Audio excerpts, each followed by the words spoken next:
That ending, though.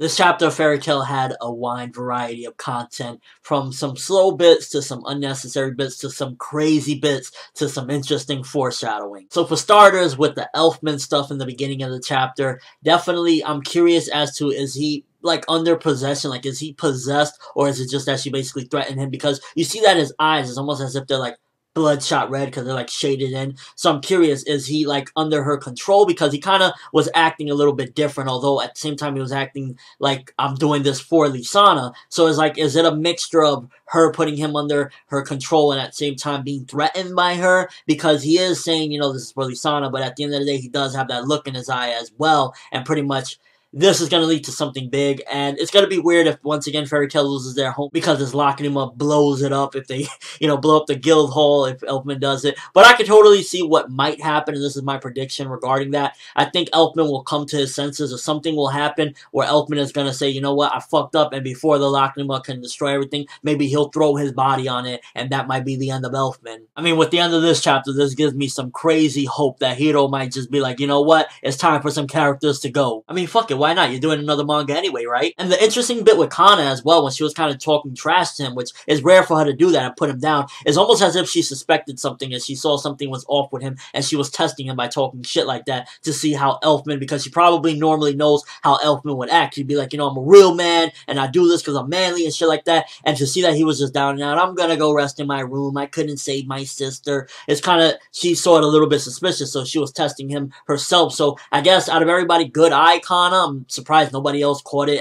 Out of everybody that's in the guild right now, is like, you're the only one. That beer must be doing something more than giving her bigger tits. Then the stuff in the jail cell, a lot of it was unnecessary. It's kind of like just fan service with Lisana's tits and her ass and Natsu trying to break the chains or whatever. So nonsense fan service, but then at the end of it, you get a little bit of something that's more foreshadowing as to who Silver's identity may be. It's really leaning close to it's Gray, so it's definitely something to do with him being Gray. Could it be him from the future, or could it be like a demon version of Gray? Because the way it was said, it was kind of like, because he called Lisana my princess, and I don't know if it was just like him trying to be funny, you know, him kind of saying it in a sarcastic way, but at the same time, then he said, why out of everybody not? So he said something along the lines of that, and it's like, okay, so he had to have some sort of relationship with Natsu, whoever he may be from, if it's from the future, or if it's like, you know, Demon Natsu or whatever. I'm starting to lean more towards it possibly a future Gray, and is also making me wonder, okay, what is he doing here? You know, it just starts bringing all those questions in again. So a little bit more foreshadowing, but then at the same time bringing up more questions. So a couple chapters back, I said that the Erza scene was definitely needed because it was showing how cruel it is. But at this point, it's like, okay, we don't need to see it anymore. I get it. It looks hot. Erza's tits flapping in the wind while you're torturing her, whatever. But we really don't need that at this point, especially if it's not progressing anything. It's just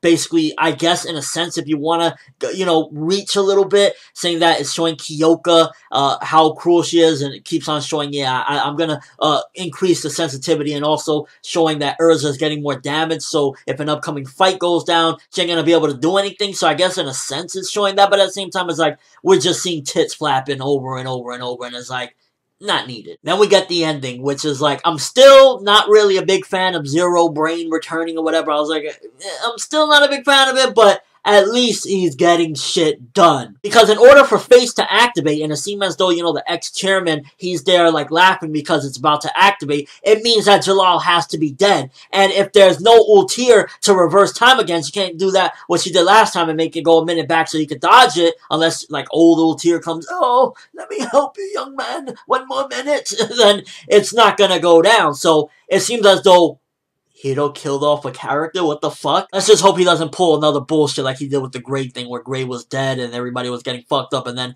some, you know, rewind time. I hope there's nothing like that at this point. I mean, what could reverse this? And if Face is activating, then Jellal has to indeed be dead, because in order for it to activate, he has to die. He can't just be incapacitated, right? But it's interesting because he was taking out all of the Arason Seis. Like, if that was just him against them, it was done. So for him to actually have been taken out by Zero, it's either a couple things. It's either he let that happen so that he could show the Arason Seis like something like, you see what happened? You know, this guy's a fucked up piece of shit. You don't want to be like him. You want to be, you know, fighting for what's right, or not necessarily what's right, but fight for your freedom. Don't let Zero control you. So that could be him trying to teach them a lesson, and maybe he's not gonna die, because technically Face hasn't activated yet. Because I could totally see after this scene, maybe Irrational State's just going fucking crazy and going in on Zero, because at the end of the day, it's not that they hate Jellal, it's just that they have this fear of going back to jail. They don't want to go back to prison, so it's not necessarily that they want him dead, they just want him out of their way. So to see Zero come in and they don't really care for Zero,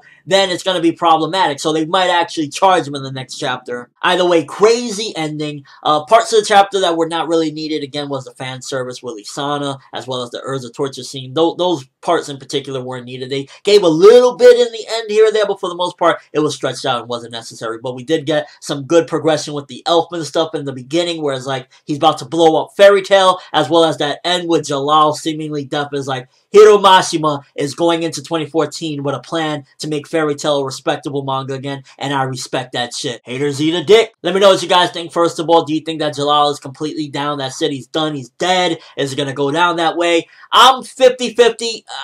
It's a possibility, but then at the same time, it's like, well, really, you know, will Hiro really go that route? It's been proven many different times that he won't, but I'm gonna have some faith. And also, what do you think is gonna go down with Elfman with the Lacrima bomb? You think he's gonna blow up the Fairy Tail Guild once more? You think he's gonna sacrifice himself to stop that? And with the recent developments and new hints towards Silver's identity, do you think that it is Future Grey, Demon Grey? What do you think is that all about? And just your overall thoughts of the chapter. Some unnecessary bits, but as a whole, it just brought some very fucking epic shit. Giving this bad boy 8.5 out of 10. Very good stuff. I'm looking forward to seeing what's gonna happen next. I'm truly excited. But that's all I have for this review. Thanks for watching. Hope you enjoyed. Thumbs up for that what the fuck moment at the end with that death. I'm like, Hiro Mashima. Good shit. I'm ForneverWorld, and as always, people, have an awesome day.